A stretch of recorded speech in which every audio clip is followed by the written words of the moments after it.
नमस्ते दोस्तों, मैं हूँ वैद्य टीना। शुरू करते हैं सुश्रुत का चैप्टर नंबर 7 यंत्र विधि अध्याय। तो शुरू करते हैं। देखो, यंत्र कितने होते हैं? सबसे पहला क्वेश्चन। तो 101 यंत्र होते हैं। ठीक है, इसको संस्कृत में कैसे कहेंगे? यंत्र शत एकोत्तरम। शत मतलब 100, तो 100 से एक बढ़ के मतलब 101 कितने क्या होते हैं? यंत्र होते हैं।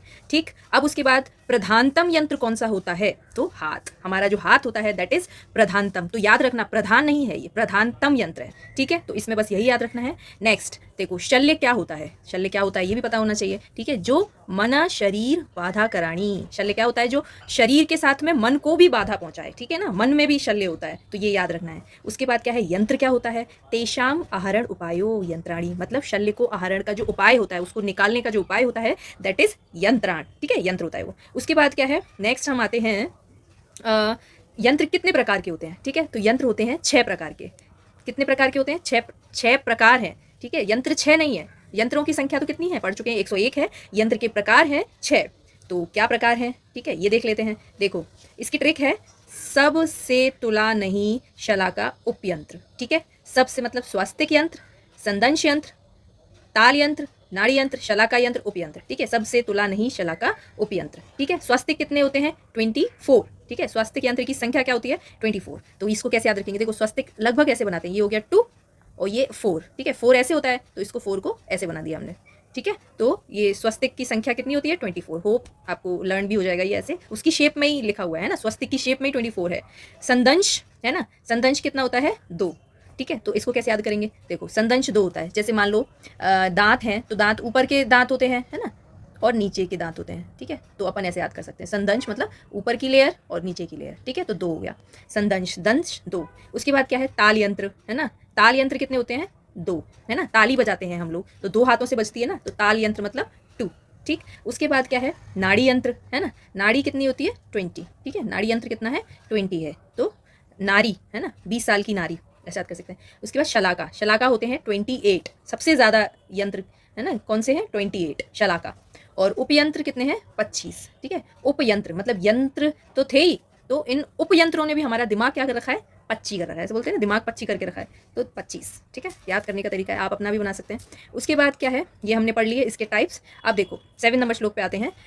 तानी प्रायशो लोहानी। ठीक है, प्रायशो क्या होना चाहिए? लोहे का बना होना चाहिए। ठीक है, तो अगर लोहे का अभाव है तो क्या कैसा बना होना चाहिए? तत् प्रतिरूपकाणी, है ना। लोहे का अगर लोहा नहीं है तो उसका प्रतिरूपक, उसका जैसा ही कुछ भी ले सकते हैं। ठीक है, लेकिन ये ध्यान रखना है कि यहाँ पे लोहे शब्द से आपको स्टील ग्रहण ना करें, है ना, करें ना कि सोना चांदी। ठीक है, तो विमर्श में यही है कि लोहे शब्द से आप फौलाद स्टील ले सकते हैं, लेकिन सोना चांदी नहीं ले सकते। ठीक है ना, लोहा नहीं मिलने पर आप फिर सोना चांदी ये सब चीज़ें ले सकते हैं जो कि मजबूत हो, लोहे जैसी मजबूत हो। ठीक है, तो आप तो संस्कृत वर्ड याद रखो, लोहानी होना चाहिए यंत्र, और नहीं मिले तो उसका प्रतिरूपक भी ले सकते हैं। That's it. उसके बाद 9th पे आ जाते हैं। देखो, यंत्र कैसा होना चाहिए? ठीक है, एक अच्छा यंत्र कैसा होना चाहिए, तो ये लर्न कर लेना, ये वाला इंपॉर्टेंट है। समाहितानी। ठीक है, समाहितानी का मतलब क्या होता है कि जो समाहित हो जाए, है ना, मतलब ज़्यादा मोटा या छोटा ऐसा कुछ नहीं हो। ठीक है, खर श्लक्ष्ण मुखानी च। खर मतलब थोड़ा सा क्या हो? खुरदरा, है ना। कोई खुरदरा, कोई कोई कैसा होता है? श्लक्षण मतलब थोड़ा मुलायम, है ना। मुखानी च, तो उसका जो मुख होता है ना, वो या तो खर हो या फिर कैसा हो? श्लक्षण हो। दोनों टाइप के मुख हो सकते हैं, खर भी श्लक्षण भी।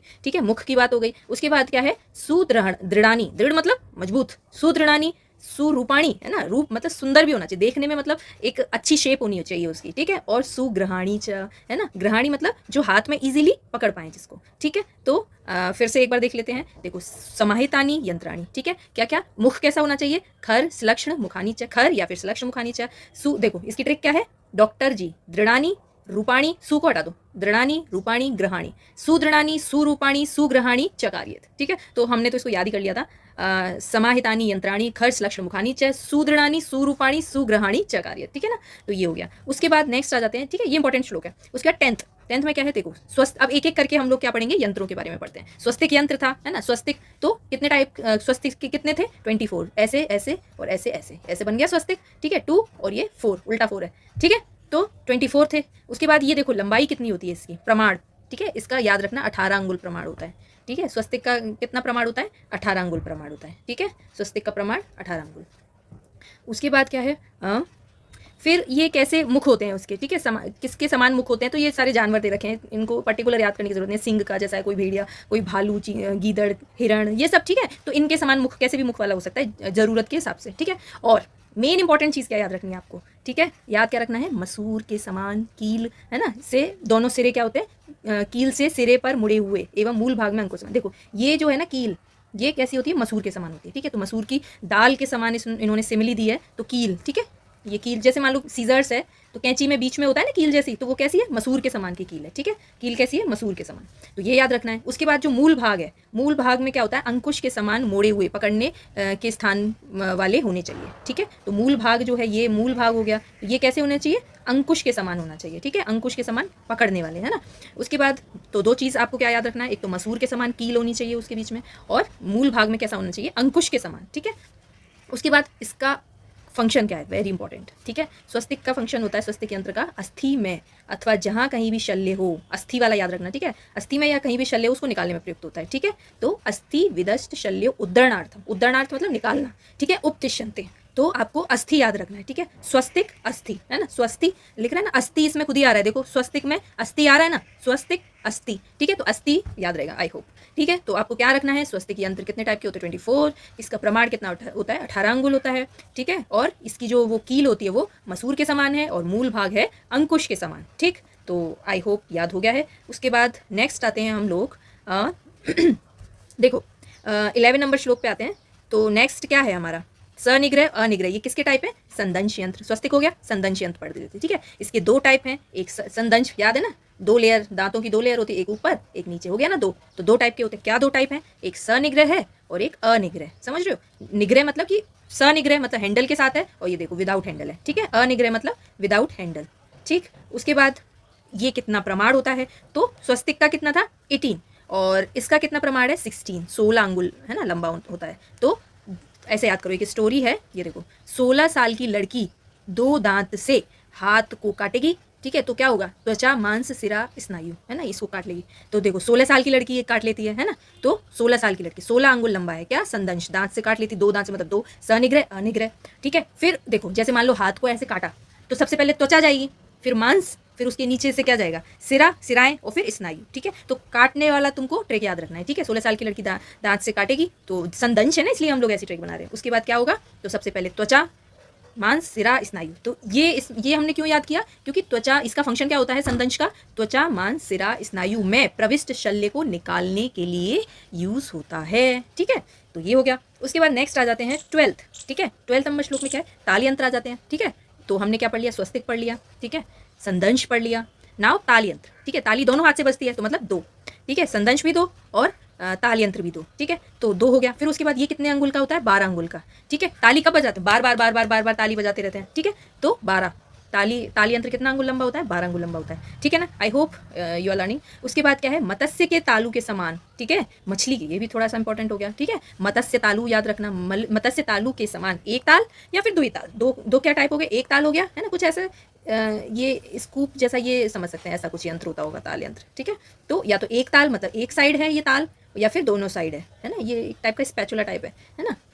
तो ये हो गया एक ताल, ये हो गया 2 ताल, ठीक है। उसके बाद क्या है, हाँ कलर पिंक ले लेते हैं। उसके बाद क्या, मत्स्य के तालू के समान एक ताल या 2 ताल, उसके इनका उपयोग, है ना, इनका उपयोग कहाँ करते हैं, कान, नाक, नाड़ी, है ना, इनसे शल्यों को निकालने में यूज होता है। नोटिस करो एक चीज़, है ना, देखो कान में भी क्या होता है, कान में भी वो भरा रहता है ना, क्या भरा रहता है, तो ईयर वैक्स, ठीक है, ईयर वैक्स से भरा रहता है। नासा, देखो जैसे मान लो कोल्ड होता है तो रनिंग नोज जब होती है तो पूरा ताल भर जाता है ना नाक में, तो वैसे याद कर सकते हो, कर्ण, नासा और, ठीक है, नाड़ी, नाड़ी में क्या होता है, खून बहता है, ठीक है। तो कर्ण, नासा, नाड़ी, नाड़ी में खून बह रहा है, तो वो भी एक तरह का ताल हो गया, ठीक है। तो ताल कहाँ भरा है, कर्ण में, नासा में और नाड़ी में, ठीक है। तो ये इनका जो शल्य उद्धरणार्थम मतलब शल्य को निकालने में क्या काम आता है, ताल यंत्र काम आता है। नेक्स्ट आ जाते हैं, ठीक है। तो अपन ने क्या पढ़ा, ताल यंत्र में 2 होते हैं, ताली दोनों हाथ से बजती है। नेक्स्ट है कि वो कितने अंगुल का होता है, बार बार ताली बजाते तो 12 अंगुल का होता है, ठीक। और 2 टाइप क्या है, एक ताल 2 ताल, और उसका काम क्या आता है, कर्ण, नासा, नाड़ी, है ना, इसके इन जगहों के जो शल्य होते हैं उनको उद्धरणार्थम, उनको निकालने का काम आता है, ठीक। तो नेक्स्ट आ जाते हैं, नेक्स्ट है नाड़ी यंत्र, ठीक है, नाड़ी 20, है ना, 20 साल की नाड़ी। तो ये क्या होते हैं, ये तो अनेक प्रकाराणी, ठीक है, ये होते हैं अनेक प्रकार के, ठीक, ओके। फिर अनेक प्रयोजनानी, प्रयोजन भी अनेक होते हैं, मतलब अनेक यूज होते हैं इसके।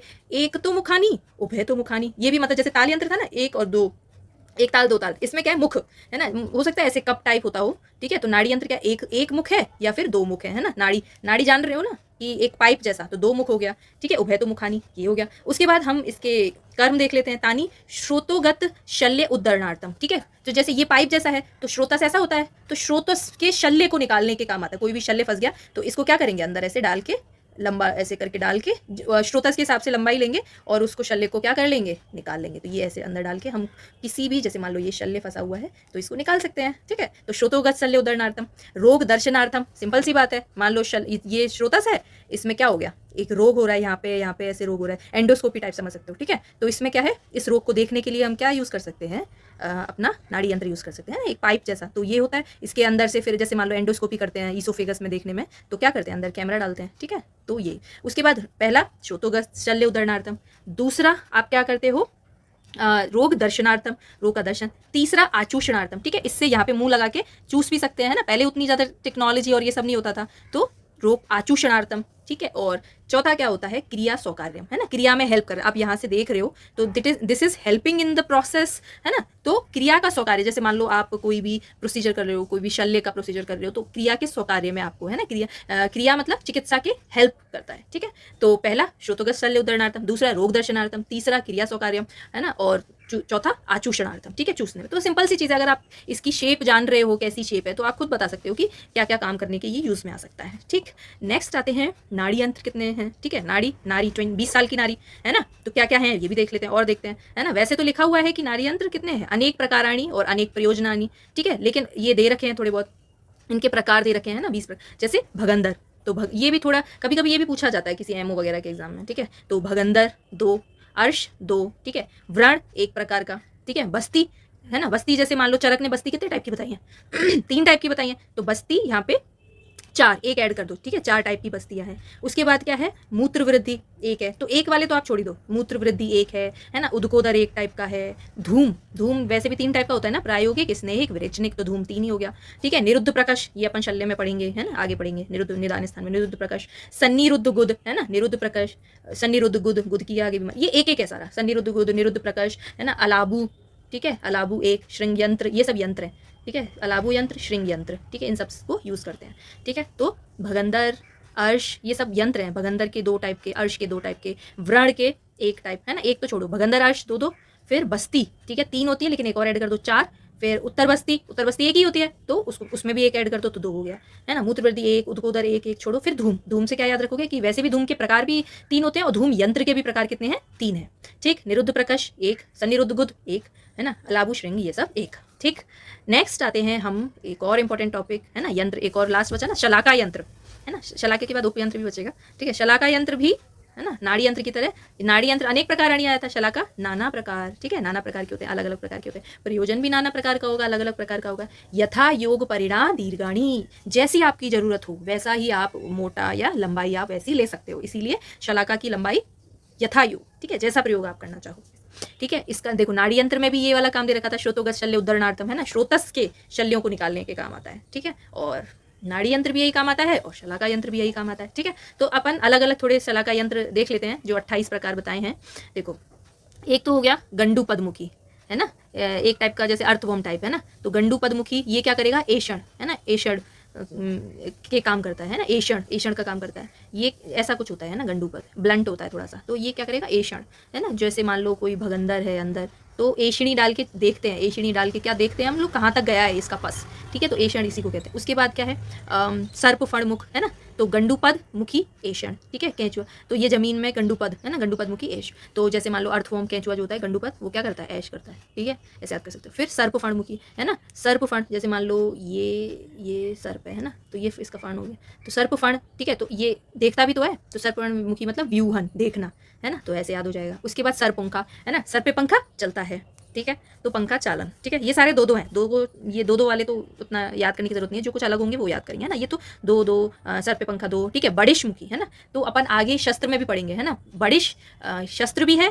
और एक यंत्र भी है, याद रखना। तो बड़िश मुखी क्या होता है, आहरण, तो वहाँ पे अपन ट्रिक याद करेंगे शस्त्र वाले चैप्टर में, बड़े दांत का आहरण, ठीक है। तो बड़िश मुखी और दंत शंकु, है ना, तो ये क्या करते हैं, दांत का आहरण, है ना, आहरण, जैसे मान लो टीथ का एक्सट्रैक्शन होता है ना, तो वही आहरण वैसा ही प्रोसेस होता है, ठीक है। तो बड़िश मुखी, ठीक है, बड़ा आहरण। उसके बाद क्या है, मसूर मसूर दल मातृमुखी, ठीक है। तो देखो ये मसूर की दाल जैसे इसका वो मान लो, ठीक है, मसूर दल मातृमुखी। तो ये क्या करेगा, श्रोतोगस शल्य उद्धरणार्थम, ठीक है, ये वही आ गया, ठीक है, श्रोतोगस शल्य उद्धरणार्थम, ये जो लिखा है, ठीक है। तो श्रोतोगत शल्य उद्धरणार्थम। नेक्स्ट आ जाते हैं कपास कृतोष्णी, है ना। कपास मतलब यहाँ पे देखो ये है और इधर कपास लगा हुआ है, कॉटन जिसको बोलते हैं, ठीक है। तो कपास देखो ये 6 शेप का थोड़ा थोड़ा लग रहा है ना, मान सकते हैं। तो 6 होते हैं ये, देखो सबसे अलग है ये तो याद ही रख लेना, 6 होते हैं, ठीक है, कपास वाला। फिर दार्व्याकृति, है ना, दार्व्याकृति खल्लमुखी, ये 3 होते हैं। देखो ये 3 ये 3 ये 3, ठीक है। तो क्षार कर्म अग्नि, ये थोड़े खतरनाक वाले कर्म है ना, क्षार कर्म वाला भी 3 है, अग्निकर्म का भी 3 है, और ये एक और अग्निकर्म का भी 3 है। याद रखोगे ना, क्षार कर्म और अग्निकर्म के जो यंत्र है वो 3 है, ठीक है। तो क्या क्या है अब अपन फिर से याद करते हैं। कपास कृतोष्णी, ठीक है, कपास लगा हुआ है, कॉटन, तो क्या करेगा, सीधी सी बात है, व्रण को प्रमार्जन, है ना, यहाँ से कॉटन से आप कोई भी व्रण है उसको प्रमार्जन कर सकते हैं ना, उसको वॉश, उसको क्लीन कर सकते हैं, है ना। व्रण को प्रमार्जन कॉटन से करते हैं वैसे ही, ठीक है। फिर जैसे ईयर वैक्स निकालने के लिए ईयर बड्स आते हैं ना, आगे उसमें कॉटन लगाता है, उस टाइप का कुछ। उसके बाद क्या है, दार्व्याकृति खल्लमुखी, है ना। तो ये क्या होता है, क्षार औषध को लगाने के, क्षार औषध प्राणीदान करने के काम आता है, ठीक है। तो खल्लमुखी, जैसे खल्ल मान लो, है ना, दार्व्याकृति होता है, तो ये भी 3 है, मैंने याद करा दिया कि क्षार अग्निकर्म ये सारे 3 है। जाम्बवदन, है ना, अग्निकर्म, ये कैसे याद करोगे, जैसे आग जलती है तो क्या होता है, पहले लाल होगा, फिर लास्ट में जामुन जैसे कलर का हो जाता है, एकदम ब्लैकिश पड़ जाता है ना, ब्लैकिश पर्पलिश, है ना। तो जाम्बवदन, है ना, तो ये क्या हो गया, अग्निकर्म हो गया, समझ गए। उसके बाद याद करने के लिए बता रही हूँ, ये अंकुशवदन, है ना, तो अग्निकर्म ये भी हो गया, है ना। तो इसको अग्निकर्म दोनों को एक साथ कैसे याद करोगे, जम्मू का अंकुर, है ना, जम्मू का अंकुर क्या करता है, अग्निकर्म करता है, ठीक है। जम्मू इतनी ठंडी जगह है ना, तो वो अग्निकर्म करता है, जम्मू का अंकुर अग्निकर्म करता है, ठीक है।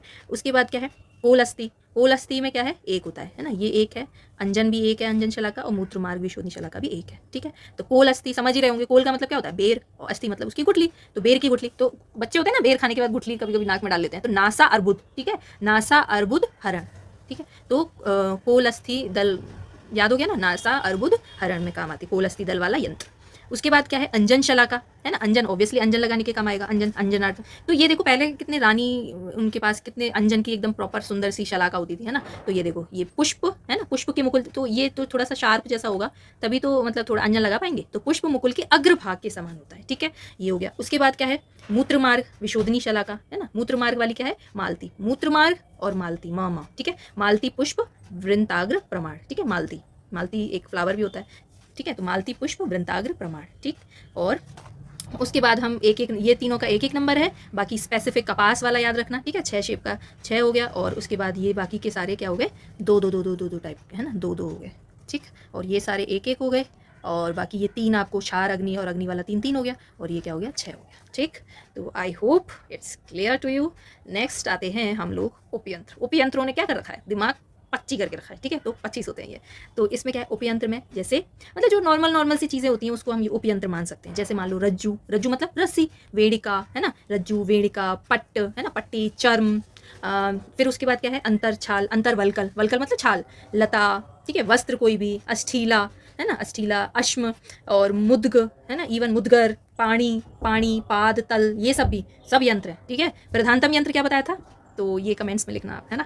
तो फिर उसके बाद क्या है, पाणी पाद ताल, है ना, फिर पाणी पाद तल हो गया, अंगुली हो गया, इवन अंगुली से भी, है ना, कोई भी शल्य वगैरह उद्धरणार्थ कर सकते हैं। जीवा, इवन जीवा, है ना, देखा होगा जीवा से क्या करते हैं, दांत में कुछ फंस जाता है तो निकालते रहते हैं, तो वो भी एक तरीके का शल्य हो गया ना। शल्य तो इवन मानसिक भी होता है ना। तो दंत, नख, मुख, है ना, इवन बाल, ठीक है, बाल, है ना। फिर उसके बाद क्या है, बाल के बाद क्या है, अश्व कटक, है ना, घोड़े की काठी, अश्व कटक, शाखा, है ना, वृक्ष की जो शाखा होती है, अष्ठीवन, कुछ मुंह में आ जाए तो थूक देते हैं, सिंपल सी बात है, वो भी एक तरीके का क्या हो गया, उपयंत्र हो गया, अष्ठीवन, है ना। प्रवाह, हर्ष, है ना, हर्ष से क्या होगा, जैसे दुख वाला जो शल्य है वो हमारी दुख का शल्य निकल जाएगा, ठीक है। तो हर्ष भी एक उपयंत्र है। अयस्कांत, उसके बाद क्या है, क्षार अग्नि भेषज, ये तो ये इंपॉर्टेंट है, क्षार अग्नि और भेषज, ठीक है। भेषज भी क्या है, एक उपयंत्र है, ठीक है, भेषज भी एक उपयंत्र है, क्षार अग्नि। तो लर्न करने के लिए आप क्या कर सकते हो, इनको एक कैटेगरीज में डिवाइड कर लो, ठीक है, क्या क्या प्लांट है ना, रज्जू, वल्कल, पेटिका, चर्म, ये सब थे वो सारे प्लांट्स के। एनिमल वाले क्या क्या चीज़ें हैं, पाणी, पाद, तल, ये भी तो एनिमल्स का, ठीक है ना, बाल हो गए, मुख हो गया, ये सब स्टीवन हो गए, तो एनिमल से रिलेटेड। हार्ड मटेरियल वाले अलग कैटेगरी में कर लो, हार्ड जैसे, है ना, तो वो सब जैसे अयस्कांत हो गया, है ना। और हार्ड चीज़ें और क्या है, रज्जू हो गई, वेडिका हो गया, है ना, और दंत हो गया, दंत वाला एनिमल में ले सकते हो। फिर फिजिकल एक्टिविटी वगैरह, जैसे मान लो स्टीवन है ना, एक एक्टिविटी हो गई। तो ये सारी चीज़ें आप एक बार कैटेगराइज कर लोगे तो याद हो जाएगा, है ना। तो एक और चीज़ याद रखनी है कि इसमें देखो जलौका नहीं है, जलौका का बहुत पूछा जाता है, ठीक है। जलौका क्या है, एक शस्त्र है ना, यंत्र नहीं है वो, उपशस्त्र है ना। तो शस्त्र है, उपशस्त्र, ठीक है। क्यों ऐसे याद रखो, जलौका क्या होता है, खून पीती है ना, जो हमारा दूषित रक्त होता है उसको क्या करती है, सक करती है। तो उसके यहाँ पे क्या लगा होगा, यंत्र तो नहीं होगा, है ना, यहाँ पे सक करने के लिए कुछ लगा हुआ है, तो वो उपशस्त्र हो गया, है ना, यंत्र नहीं हुआ, उपयंत्र नहीं हुआ वो, ठीक है। तो उपयंत्र में जलौका नहीं आता है, आपको ये याद रखना है। उसके बाद बस ये याद रखना है कॉमन क्या क्या चीज़ें हैं, है ना। तो वो कॉमन चीज़ें अपन कौन से चैप्टर में पढ़ेंगे, शस्त्र वाले चैप्टर में अपन पढ़ेंगे कि उपयंत्र और उपशस्त्र में क्या क्या कॉमन है दोनों में, ठीक है। तो उपयंत्र क्या करते हैं, दिमाग पच्ची करके रखते हैं, ठीक। नेक्स्ट हम लोग क्या पढ़ेंगे, देखो यंत्रों के कार्य, है ना, यंत्रों के कर्म क्या होते हैं। यंत्रों के कर्म 24 होते हैं, आपको ये याद रखना है कि कितने यंत्रों के कर्म होते हैं, ठीक है। तो 24 कर्म होते हैं, ठीक है। ये हो गया 24। जैसे एक ये है यंत्र और शस्त्र, दोनों को आप एक साथ याद कर सकते हो, ठीक है। GDK, ठीक है, गुण दोष कर्म, इसका भी लिख लो, गुण दोष कर्म, ठीक है। गुण तो दोनों के ही क्या है, दोनों के ही गुण क्या है, 6 हैं, ये दोनों के 6 हैं। दोष क्या है, देखो इसके डबल कर दो, 6 का डबल 12, तो गुण के बाद दोष हो गया, 12 का डबल 24, ठीक है। तो ये क्या हो गया, इसके कर्म हो गए। तो इसमें तो डबल करना है। इसमें सिंपल है, शस्त्र में क्या है, 8, ठीक है। 6 तो गुण है और दोष 8 है और कर्म भी 8 है, ठीक। तो नंबर आपको याद रखना है। उसके बाद क्या है, यंत्रों के कितने दोष हैं, यंत्रों के 12 दोष हैं, ठीक है। यंत्रों के ज़्यादा मोटा हो गया, असार हो गया, लंबा ज़्यादा, छोटा ज़्यादा, अग्राही, ठीक है। आपको बस यंत्रों के जो अच्छे यंत्र होते हैं उसके जो गुण मैंने स्टार्टिंग में बताए थे, है ना, याद है, डॉक्टर जी, सुदृढ़ानी, सुरूपाणी, सुग्रहाणी च कार्य। तो मुख कैसा होना चाहिए, खर्ष लक्षण मुखानी च। तो ये आपको याद होना चाहिए क्या। और स्टार्टिंग में क्या था, सुसमाहितानी। तो वो क्या थे, गुण थे यंत्रों के गुण, वो आपको याद होने चाहिए। दोष ठीक है, विषमग्राही ने मतलब उसका उल्टा ही कर दो, है ना। विषमग्राही अच्छे से पकड़ नहीं पा रहे, टेढ़ा है, ढीला है ना, जिसकी कील शिथिल हो गई है। कील वाला क्या था, मुद्ग जैसी कील किसकी थी, तो ये आप कमेंट्स में लिखोगे, ठीक है। उसके बाद चल जो पीड़न ना हो सके और मृदु पाशा, ठीक है। तो अब उसके बाद नेक्स्ट आते हैं उपयुक्त दोषों के। 18 अंगुल लंबा यंत्र क्या होता है, प्रशस्त होता है, ठीक है। दोषों से, ये सारे तो दोष नहीं होने चाहिए, प्रशस्त बता रहे हैं यंत्र क्या होता है, ठीक है। तो प्रशस्त यंत्र में एक तो ये सारे दोष नहीं होने चाहिए, दूसरा 18 अंगुल लंबा होना चाहिए, है ना। जिसकी लंबाई जैसे मान लो दे नहीं रखी है तो 18 अंगुल लंबा होना चाहिए। कुछ की जैसे 18 अंगुल किसकी थी, स्वस्तिक यंत्र की थी, है ना। तो 18 अंगुल लंबा यंत्र होना चाहिए, वो प्रशस्त होता है। प्रशस्त अगर पूछा जाए तो 18 अंगुल ही बताना है, ठीक है। और उसके बाद क्या है, जो शल्य बाहर से दिखाई देता हो उसे सिंग मुखादि यंत्र की सहायता से निकालना चाहिए, ये भी इंपॉर्टेंट है, ठीक है। जो शल्य क्या है, बाहर से ही दिख रहा है, बाहर से दिख रहा है तो उसको किससे निकालेंगे, सिंग के मुख से, है ना। सिंग मुख से, इमेजिन करो बाहर से शल्य दिख रहा है, सिंग आया और उसको निकाल के ऐसे ले गया, ठीक है। तो सिंग मुख से, ठीक है। मांसादी धातु में गूढ़, अगर मान लो कोई छिपा हुआ है ना, छिपा हुआ शल्य है, तो उसको कैसे निकालोगे, कंक मुखादि यंत्रों से, ठीक है। कंकु मुखादि यंत्रों से आप क्या करोगे, निकालोगे। से शस्त्र प्रमाण तथा स्वानुभव प्राप्त युक्ति द्वारा धीरे धीरे खींचकर निकाले। तो बाहर अगर है तो शेर ले जाएगा, ठीक है, सिंग मुखानी, और अगर अंदर है तो कंक मुखादि, है ना, कंक मुखादि यंत्रों से आपको निकालना है, ठीक है। तो प्रशस्त यंत्र कितने अंगुल का होता है, 18 अंगुल का, ठीक है, और दोषों से भी रहित होता है। नेक्स्ट अपन पढ़ते हैं 23rd। इसमें क्या है, देखो मैंने बोला था ना, हस्त क्या होता है, प्रधान तम होता है, और प्रधान यंत्र क्या होता है, कंकु मुख नामक यंत्र क्या होता है, प्रधान होता है, ठीक है। कंकु मुख वाले को क्या बोला है, प्रधान, और ये क्या, गूढ़ शल्य को निकालने के काम आता है, ठीक है। तो प्रधानतम क्या है, हस्त, और प्रधान क्या है, प्रधान है कंकु मुख नामक यंत्र, ठीक। नेक्स्ट तो है ही नहीं, खत्म, फिनिश चैप्टर, ठीक है। और आपको बाकी के चैप्टर्स पढ़ने हैं तो वो आप देख सकते हो, है ना। शल्य का 1st, 5th, 6th, है ना, ये चैप्टर्स डाल रखे हैं, ये 7th हो गया। और अष्टांग हृदय के भी चैप्टर्स मैंने डाल रखे हैं कई, तो आप पढ़िए जाके, रिवाइज करिए, और एक बार पढ़ने के बाद फास्ट फॉरवर्ड मोड में आप सुन सकते हैं, ठीक है। बार बार सुनने से चीज़ें याद होती हैं, ठीक है। थैंक यू सो मच, मिलते हैं नेक्स्ट वीडियो में।